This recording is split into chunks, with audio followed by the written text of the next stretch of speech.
Kim moved silently between the rows of green plants in the hydroponics bay of the Starship New Dawn. Her small hands gently touched the leaves as she checked each plant. The ship hummed quietly around her. This was her favorite place on the whole ship. Here, among the plants, she felt at peace. "Gia, are you in here?" A loud voice called out. Gia jumped slightly. She turned to see Ta, one of the ship's engineers, standing at the door. "Yes," she said, her voice barely above a whisper. "I'm here." Ta had to strain to hear her. "Captain Han wants the report on our food supplies. Do you have it ready?" Gia nodded and walked to her small desk in the corner. She picked up a tablet and held it out to Ta. Her eyes stayed fixed on the floor. "Thanks," Ta said, taking the tablet. He stood there for a moment, waiting for Gia to say something more. When she didn't, he sighed. "You know, it wouldn't hurt you to speak up once in a while. No one can hear you when you talk like that." Gia's cheeks turned pink. "Sorry," she whispered. After Tai left, Gia went back to her plants. She knew people on the ship thought she was strange, too quiet, too shy. They didn't understand why she never joined them for meals or games. They didn't know that loud noises hurt her ears. They didn't know that being around too many people made her feel like she couldn't breathe. They didn't know that sometimes, when she closed her eyes, she saw strange things. Fighting moves, weapon designs, battle plans, things she had never learned but somehow knew. Gia's parents had died when she was very young. Before they died, her mother told her that their family was special. "We carry something important," she had said. "Something that will wake up when it's needed." Gia never understood what that meant. The ship's computer suddenly made an announcement. "All crew members, please report to the main hall for an important meeting." Gia felt a strange tingling at the base of her skull. It had been happening more often lately. A feeling like someone was gently touching the back of her head. It usually meant something bad was about to happen. In the main hall, Gia stood at the very back, trying to make herself invisible. Captain Han stood at the front, his face serious. "We've received a distress signal from Station Orion," Captain Han said. "They've gone silent after reporting unknown ships in their area. We're the closest vessel, so we're going to check it out." The crew started talking all at once. Station Orion was an important research station. If something had happened to it, that was very bad news. Gia felt the tingling get stronger. Something inside her was waking up. Her vision suddenly changed. She could see every exit in the room. She knew exactly how many steps it would take to reach each one. She could tell which crew members were former soldiers by the way they stood. It scared her. She slipped out of the hall and hurried back to hydroponics. There, surrounded by her plants, she tried to calm down. But the tingling wouldn't stop. On her tablet, she looked up Station Orion. As she read about it, her fingers began tapping on the desk. It took her a minute to realize she was tapping out a code. Military code. Something she had never learned. Gia stared at her hands as they moved on their own. Her heart beat faster. Whatever her mother had talked about, it was waking up inside her now. "Please," she whispered to the empty room. "I don't want to fight. I just want to take care of my plants." But as the New Dawn changed course toward Station Orion, Gia knew that what she wanted didn't matter anymore. Something was coming. Something that would change everything. And deep inside her, an ancient program began to run. The New Dawn arrived at Station Orion 3 days later. From the viewing window in hydroponics, Gia could see the large space station. It looked normal from the outside, but it was too quiet. No ships came or went. No lights blinked on its outer ring. "Gia Kim to the bridge," came Captain Han's voice over the speakers. Gia froze. Why would they want her on the bridge? She never went there. With shaking hands, she put down her plant tools and walked to the elevator. On the bridge, Captain Han and 5 other crew members were looking at a large screen. The captain turned when Gia entered. "Ah, Gia, we need your help," he said. The life support systems on Station Orion seem damaged. Since you know plants and air systems better than anyone, you're joining the team going over there. Jez's eyes widened. Me, she whispered. But I don't leave the ship. Captain Han didn't seem to hear her soft protest. We leave in 30 minutes. Go get ready. The tingling at the back of Jez's head was now a steady hum. As she walked back to her room, her body felt different, lighter, more balanced. She noticed things she never had before. How the floor panels joined together, where the security cameras were placed, which air vents were large enough for a person to fit through. In her room, she found herself putting on her thickest clothes under her uniform. She filled her pockets with small tools from her plant kit. She did all this without thinking, as if someone else was controlling her movements. The team met at the shuttle bay. Captain Han led the group, along with Ta the engineer, Su the doctor, and Hoon the security officer. Jia stood behind them, trying to stay invisible. Remember, Captain Han told them, this is a rescue mission. We go in, find survivors, and help them. We don't know what happened here, so stay alert. The shuttle trip to the station was short. As they approached the docking bay, Jia noticed something strange. That ship isn't human, she said, pointing at a dark vessel docked on the far side of the station. Everyone turned to look at her. It was perhaps the longest sentence they had ever heard her speak. She's right, Hoon said, looking closer at the ship. I've never seen that design before. Captain Han frowned. Change of plans.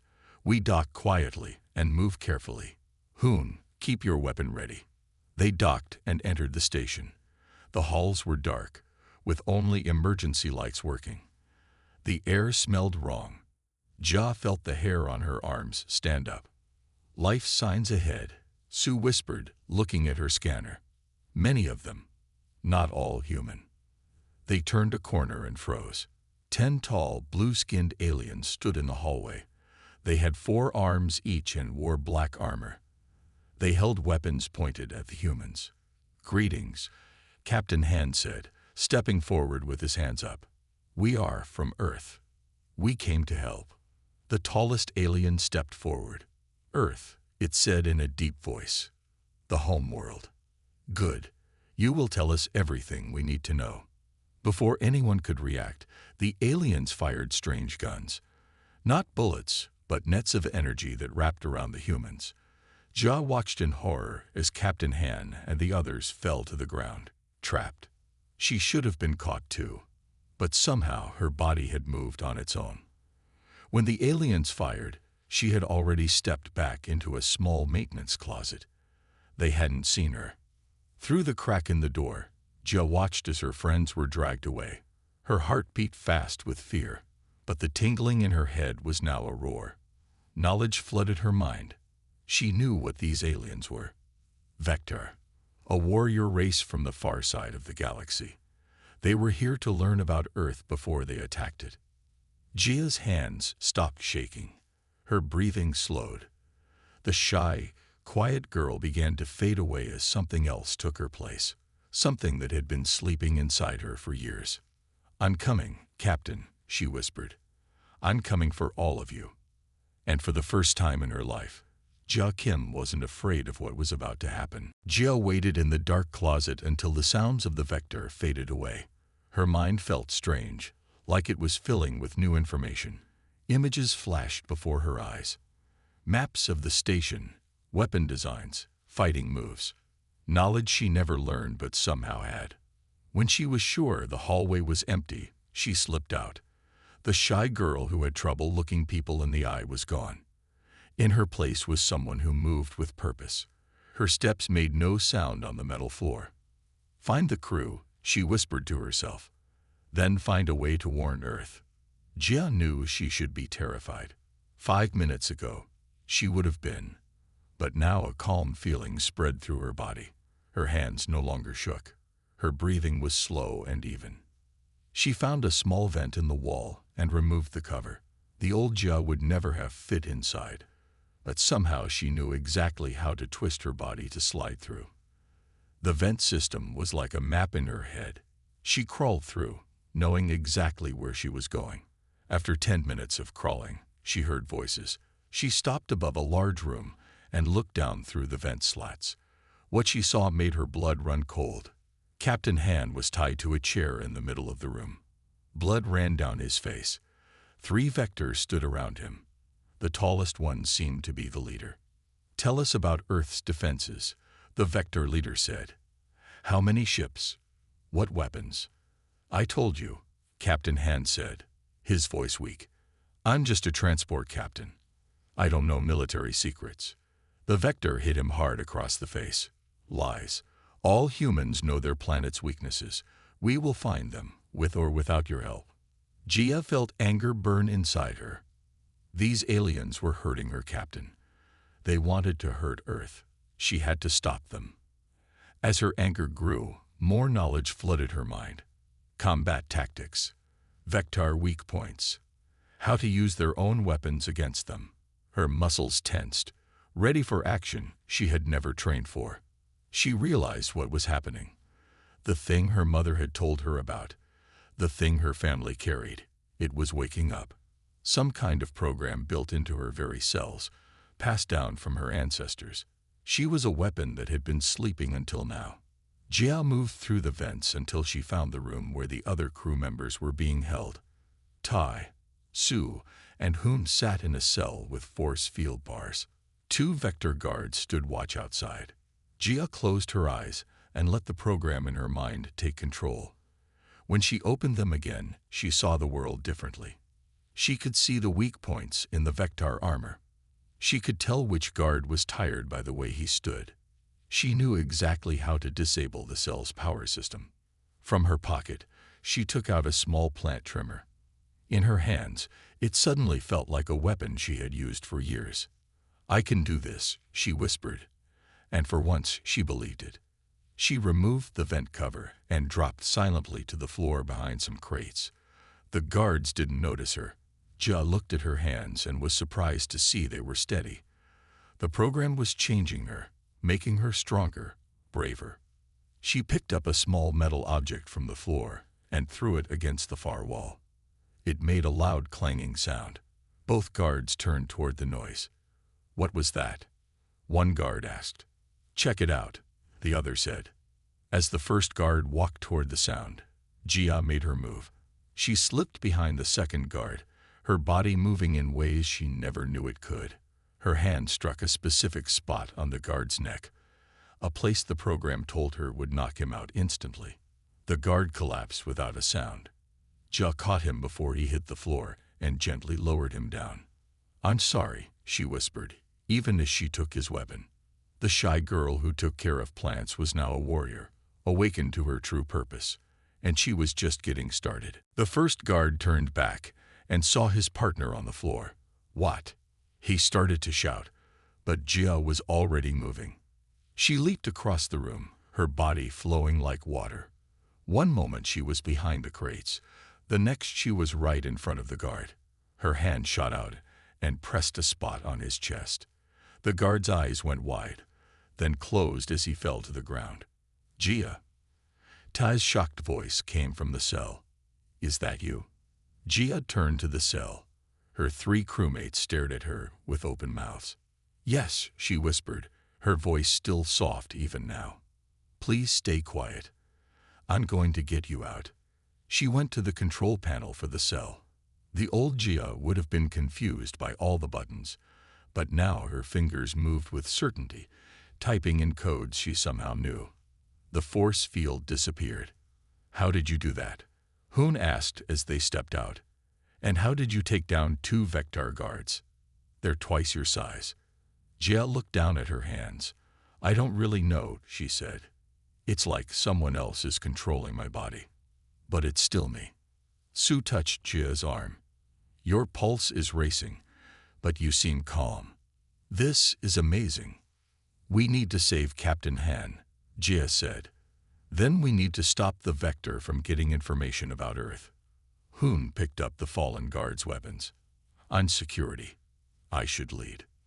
"No," Jia cut him off, surprising everyone with her firmness. I know where to go and how to move without being seen. Follow me and stay quiet. Jia led them through back passages and maintenance tunnels. Twice they had to hide as vector patrols passed by. Each time, Jia seemed to know the aliens were coming before they appeared. There are 15 vector on this level, she told the others. 7 on the level below. The captain is being held in the main control room with 3 guards and their leader. How do you know all this? Tai asked. Jia touched the back of her head. I can feel them, their movements, their weapons. She paused. I think my family was part of some kind of special program. My mother said we carried something important that would wake up when needed. They reached a door that led to the hallway outside the control room. Jia peered through the small window and saw 3 vector guards standing watch. I need to take them out quietly, she whispered. Wait here until I call you. Before anyone could stop her, Jia slipped through the door. The 3 crewmates watched through the window, amazed at what happened next. Jia walked straight toward the guards, her steps so light they made no sound. The first guard noticed her when she was just a few feet away. He raised his weapon, but Jia was already moving. Her hands blurred as they struck pressure points on his arms and neck. The guard collapsed without making a sound. The other 2 guards turned and fired their weapons, but Jia wasn't there anymore. She had dropped to the floor and rolled, coming up between them. Her elbow hit one guard's knee. Her fist struck the other's midsection. Both attacks hit spots that the program in her mind highlighted as weak points. Within seconds, all 3 guards were on the floor. Jia stood among them, her breathing still calm and even. She looked back at her crewmates and waved them forward. I'm sorry I had to hurt them, she said softly when the others joined her. But they'll only be unconscious for about 20 minutes. Hoon stared at her in disbelief. You just took down 3 Vectar warriors like they were nothing. And you're apologizing. Jia shrugged. Just because I can fight doesn't mean I want to hurt people. They heard a scream from inside the control room. Captain Han's voice. Time to end this, Jia said, her eyes hardening even as her voice remained gentle. Stay behind me. Jia opened the door to the control room slowly. Inside, Captain Han was still tied to the chair. Blood ran from his nose, and one eye was swollen shut. The Vector leader stood over him, 4 arms crossed over his chest. Last chance, human, the Vector leader growled. Tell me about Earth's defenses or die. Jia stepped into the room. Please stop hurting him, she said, her voice barely above a whisper. The Vector leader spun around. His yellow eyes widened at the sight of the small human girl. Who are you? He demanded. My name is Jia Kim, she said softly. I take care of plants on our ship. The Vector laughed, a harsh, grinding sound. A plant girl. You should have stayed hidden, little one. Now you will die with your captain. He pulled out a large curved knife and stepped toward Jia. Captain Han struggled against his ropes. Run, Jia, he shouted. But Jia didn't run. She stood still, her eyes focused on the Vector leader. In her mind, the combat program highlighted his weak points. The gap in armor at his neck, the slower movement of his lower left arm, the way he put more weight on his right foot. The Vector leader lunged at her with his knife. To everyone else, it looked like a blur of motion. But to Jia, it seemed to happen in slow motion. She stepped slightly to the left, letting the blade pass by her face. Her hand came up and struck the inside of his wrist, causing his fingers to open. The knife clattered to the floor. The Vector leader stared at his empty hand in shock. I'm sorry, Jia whispered, but I need you to stop now. What happened next was so fast that Captain Han could barely follow it. Jia's hands and feet moved in perfect patterns, striking the Vector in spots that seemed to cause his limbs to stop working. Within seconds, the tall alien was on his knees, all 4 arms hanging limp at his sides. What are you? The Vector leader gasped. Jia didn't answer. She went to Captain Han and untied him while Ta, Shu, and Hoon rushed into the room. "Captain, are you okay?" Sue asked, checking his injuries. "I'll live," Captain Han said, his one good eye fixed on Jia. "But I don't understand what just happened." Jia helped him to his feet. "We need to leave," she said. "More Vector will come soon." The sound of running footsteps came from the hallway. 5 more Vector warriors burst into the room, weapons raised. They stopped when they saw their leader on his knees. "Commander Cole," one of them shouted. "What happened?" Commander Cole pointed a shaking finger at Jia. "Beware the quiet one," he said in his own language. "She moves like a ghost, fights like a demon." The Vector warriors looked at Jia in confusion. How could this small, fragile-looking human defeat their mighty commander? "Please let us go," Jia said to them, her voice still soft and gentle. "We don't want to fight you." One of the warriors fired his weapon at her. Jia seemed to blur as she moved, the energy bolt missing her by inches. She flowed across the room like water, her movements graceful and precise. Within moments, all 5 warriors were on the ground, moaning in pain but still alive. Hoon stared at her with wide eyes. "How many can you fight?" Jia looked down at her hands. "I don't know. The program in my head keeps giving me more information. It's like I've trained for years, but I'm just remembering it now." Captain Han limped to a computer console. "We need to warn Earth about the Vector. They're planning an invasion." Jia nodded. "But first we need to get back to our ship. More Vector are coming. I can feel them." As they left the control room, one of the fallen warriors activated his communication device. "Alert all ships," he whispered. "Humans have a new weapon. A soft-spoken girl who fights like nothing we've ever seen. Approach with extreme caution." The legend of the quiet warrior had begun to spread. "We can't go back to the ship yet," Jia said as they hurried through the hallways. "The Vector have something important here, something they're using to plan their attack on Earth." Captain Han looked at her with his one good eye. "How do you know this?" Jia touched her temple. "The program in my head. It's showing me things. There's a main computer core at the center of this station. The Vector are using it to map all human colonies and outposts." Ta frowned. "The central core. That's the most heavily guarded part of any station. We have to destroy it," Jia said. Her voice was still quiet, but there was a firmness to it now. "If we don't, they'll know exactly where to attack." Hoon checked his weapon. "Even with your abilities, there will be too many guards to fight." Jia nodded. "I know. That's why we need a different plan." She turned to Ta.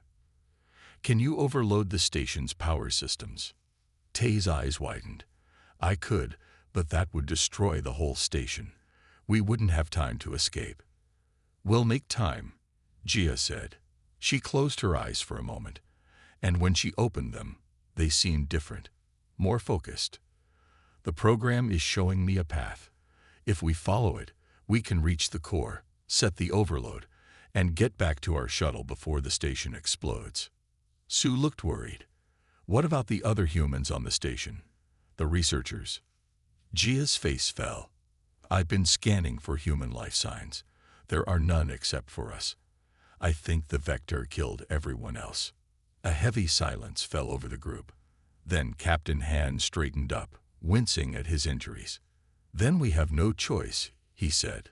"We destroy the core and make sure these aliens can't use this information against Earth." He looked at Jia with new respect. "Lead the way." Jia guided them through service tunnels and back passages. Twice they had to stop as Vector search parties passed nearby. Each time, Jia seemed to know exactly where the aliens would go before they got there. They reached a large door marked Core Access in multiple languages. 2 Vector guards stood outside. "Wait here," Jia whispered. She took a small tool from her pocket and slipped away. A minute later, a loud bang came from far down the hallway. The guards ran to check it out. "Now," Jia said, reappearing beside them so suddenly that Hoon almost fired his weapon in surprise.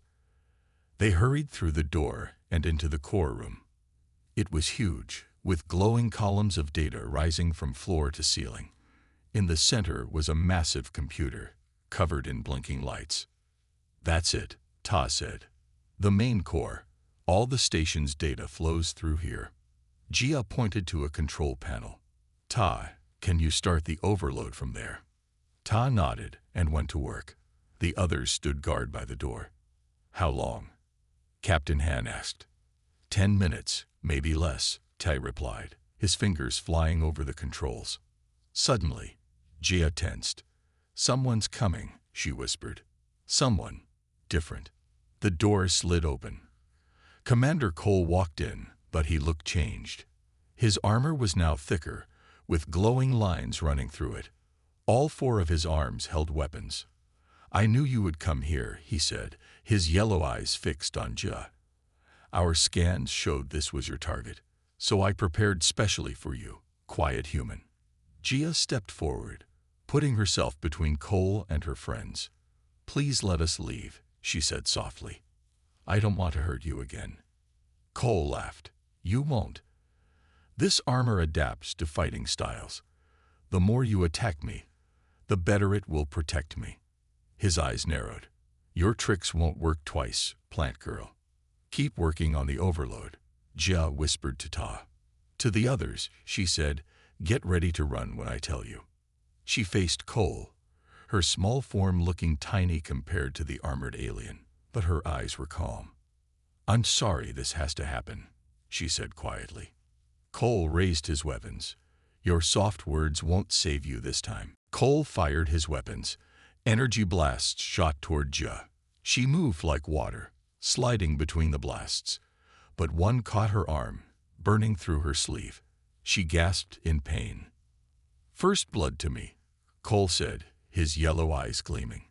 Jia touched her injured arm. The program in her mind was searching for weaknesses in Cole's new armor, but finding none.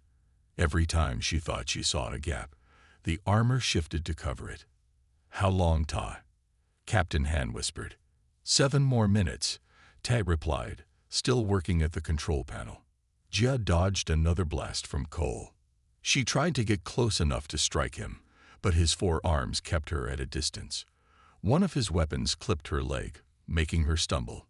"You see," Cole laughed, "you cannot win this time, plant girl."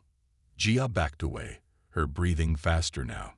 For the first time since her abilities woke up, she felt fear creeping in. The program was giving her fighting moves, but none of them would work against this adaptive armor. "Why do you attack us?" she asked, trying to buy time. "Humans have done nothing to your people. Your kind spreads like a disease across the stars," Cole said, "taking worlds that should be ours. After we destroy Earth, we will take all your colonies." As he spoke, something changed in Jia's mind. The combat program seemed to shift, diving deeper into her brain. New information flooded her consciousness. Not just fighting moves now, but something more fundamental. The true purpose of her family's gift. "I understand now," she whispered. Time seemed to slow down around her. She could see the energy flowing through Cole's armor, could see the tiny delay between when he thought of an attack and when his body moved, could feel the air currents in the room, the vibrations in the floor. She had entered the final stage of the Whisper Protocol, perfect combat awareness. "What are you doing?" Cole demanded, seeing the change in her eyes. "I think I need to tell you something about humans," Jia said, her voice still soft. "We don't like to fight. Most of us just want to live in peace." She took a step toward him. This time, when he fired, she was already gone from that spot. "But when we need to protect others," she continued, appearing suddenly at his side, "even the gentlest of us can become dangerous." Her hand shot out, touching a spot on his armor that seemed no different from any other, but she could see the energy flow, could sense the weakness that wasn't visible to normal eyes. The armor sparked where she touched it. Cole spun, trying to hit her with all 4 arms, but Jia flowed around his attacks like smoke. Each time she touched his armor, more sparks flew. "This is what the Whisper Protocol was made for," she said, her voice barely audible now. Not to create warriors who love battle, but to hide protection inside those who hate violence. With each word, she struck again. Her movements were so fast that the others could barely see her. She appeared to be in multiple places at once, her small hands finding impossible gaps in the supposedly perfect armor. Impossible, Call shouted as his armor began to fail, pieces falling to the floor. 3 minutes until overload. Ta called out. Jiz's final strike hit Cole's chest plate. The alien commander fell to his knees, his armor systems completely dead. How? He gasped. The armor adapts to all attacks. Jia stood over him, her eyes sad but determined. Because I wasn't attacking your armor, she said gently. I was speaking to it. Your technology responds to energy patterns. I simply asked it to rest. She turned to her friends. We need to go. Now. Captain Han stared at her in amazement. What are you? Jia looked at her hands. I'm still just Jia, the girl who likes plants. She smiled slightly. I just have some extra help. As they ran for the exit, leaving the defeated Cole behind, the Whisper Protocol continued to show Jia the path forward. Not just to escape, but to save Earth from what was coming. We have less than 3 minutes to reach the shuttle. Ta shouted as they ran through the hallways of the station. Alarms blared all around them. Red lights flashed on the walls. The station's computer voice kept repeating. Warning. Core overload detected. All personnel evacuate immediately. Jia ran at the front of the group. The Whisper Protocol in her mind showed her the fastest path to the docking bay. It also showed her where the Vector soldiers were gathering. Stop, she whispered, holding up her hand. The others froze behind her. She pointed down a side passage. 12 Vector are blocking the main route to the docking bay. We need to go this way instead. Captain Han looked doubtful. That's the long way around. We'll never make it in time. Trust me, Jia said softly. I can see the path. They followed her through narrow maintenance tunnels and service corridors. Twice they had to hide as Vector ran past, rushing to their own escape ships. 1 minute, 30 seconds left. Sue called out, checking her watch.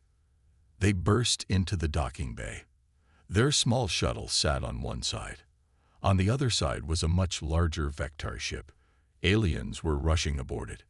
Get to the shuttle, Jia told the others. I need to do one more thing. Before they could stop her, she sprinted toward the Vector ship. Using her enhanced speed, she slipped past the guards and into the vessel. Inside, she found a computer terminal. The Whisper Protocol guided her fingers as she typed. Images flashed through her mind. Vector fleet formations, Earth's colonies, attack plans. Commander Cole's command codes appeared in her thoughts, pulled from when she had touched his armor. She entered the codes and began changing the data. Where Earth had only a few defense ships, she added hundreds. Where human colonies were vulnerable, she added powerful weapon systems. She created an image of Earth as a heavily defended fortress rather than the relatively unprotected planet it really was. 30 seconds. She heard Tai yell from across the docking bay. Jia finished her work and ran back to the shuttle. As she jumped aboard, Tai was already starting the engines. What did you do? Captain Han asked as the shuttle lifted off. I changed their information, Jia explained, her voice still quiet despite the rush. I made Earth look too strong to attack. It should make them think twice before they try to invade. The shuttle shot out of the docking bay. Behind them, the Vector ship was also pulling away from the station. 10 seconds to overload. Sue counted down. 5, 4, 3. A blinding flash lit up space as the station exploded. The shock wave hit their shuttle, making it shake violently. Tai fought with the controls, eventually stabilizing their flight. We made it, Hoon said, letting out a breath he'd been holding. Through the shuttle window, they watched as pieces of the station scattered across space. The Vector ship was flying away at top speed, apparently not interested in fighting a small shuttle when they had just received information about Earth's massive defenses. "Will your trick work?" Captain Han asked Jia. "Will they really believe Earth is too strong to attack?" Jia nodded. "The Vector trusts their computers completely. They won't question the data, especially since it has Commander Cole's authorization codes attached to it." Ta set course for the New Dawn asterisk. As the shuttle moved through space, the others kept looking at Jia with a mixture of awe and uncertainty. "What happens now?" Sue finally asked. "With you, I mean. Now that we know what you can do." Jia looked down at her hands. The enhanced awareness was fading now that the immediate danger was past. She felt more like her old self again, though something had permanently changed. "Unstill me," she said softly. "I still want to take care of my plants. I still don't like loud noises or big crowds." She paused. "But now I know why my family has always been different. We were made to protect others." Captain Han put a gentle hand on her shoulder. "You saved all our lives today. You may have saved Earth itself." Jia smiled slightly. "The Whisper Protocol is clever. No one expects the quiet ones to be dangerous." The New Dawn appeared in the distance, its lights a welcome sight after everything they had been through. Ta guided the shuttle into the docking bay, where the rest of the crew waited anxiously. When the shuttle door opened, the waiting crew members gasped. Captain Han looked terrible with his bruised face and torn uniform. The others were dirty and tired, but all eyes went to Jia, who walked behind them, her head down as usual. "What happened?" the ship's second officer asked. "The station just exploded." Captain Han put a hand on Jia's shoulder. "This woman saved us all. She fought off the aliens who took over the station. She's the reason we're alive." The crew stared at Jia in disbelief. The quiet girl who took care of plants. The one who never spoke above a whisper. She had saved them. Jia looked uncomfortable with the attention. "I just did what I had to do," she whispered. Later, in the ship's meeting room, Captain Han recorded his official report. As he spoke, the others filled in parts of the story. They told about the Vector, the attack on the station, and their narrow escape. When they described how Jia had fought, the recording officer kept asking them to repeat themselves. It seemed impossible that one small, quiet person could defeat so many alien warriors. "It's all true," Captain Han said firmly. "Jia carries something called the Whisper Protocol. It seems to be some kind of combat program built into her DNA. When danger appeared, it woke up." Jia sat silently during all this. The program in her mind was quiet now, but not gone. It felt like it was sleeping, ready to wake again if needed. "Earth Command will want to know about this," the recording officer said. "They might want to study you, Jia." A flash of fear crossed Jia's face. She didn't want to be studied. She didn't want to be turned into a weapon. Captain Han saw her expression. "Jia will return to her normal duties," he said firmly. "She's a crew member, not a lab specimen. I'll make that clear in my report." The next day, as the New Dawn traveled back toward Earth, life on the ship slowly returned to normal. But things had changed. When Jia walked through the hallways, people moved aside. Some looked afraid. Others looked at her with new respect. In the hydroponics bay, Jia went back to tending her plants. The simple work helped calm her mind. As she checked the water systems, she heard someone enter the room. It was Jai-Ho, one of the communications officers. He had always been kind to Jia, never pushing her to talk more or be different. "Are you okay?" he asked gently. Jia nodded. "I think so. It's strange having everyone look at me differently now." "They're just surprised," Jai-Ho said. "No one expected the quietest person on the ship to be the strongest." Jia touched a plant leaf softly. "I never wanted to hurt anyone. I'm glad I could help, but I hope I never have to fight again." Jai-Ho was quiet for a moment. Then he said, "My grandmother used to tell me an old saying, 'Still waters run deep.' It means the quietest people often have the most strength inside them. Gia smiled slightly. Maybe that's why the program was put in people like my family. No one suspects the quiet ones. On the ship's bridge, Captain Han was finishing his report to Earth Command. He explained about the Vector threat and how Jia had saved them. At the end, he added a personal note. I believe the Whisper Protocol is not the only program Earth created. There may be others out there, hidden in ordinary people, waiting to wake up when needed. It's a clever strategy. Our enemies look for weapons and armies, but they don't look at the quiet person in the corner. Perhaps that's humanity's greatest strength. Not our technology or our numbers, but the unexpected heroes among us. The ones who speak softly and carry within them the power to save us all. In the hydroponics bay, Gia continued her work, speaking softly to her plants as she always had. The universe had changed, but she remained true to herself. A quiet girl with an extraordinary gift, ready to protect others while hoping she would never need to again.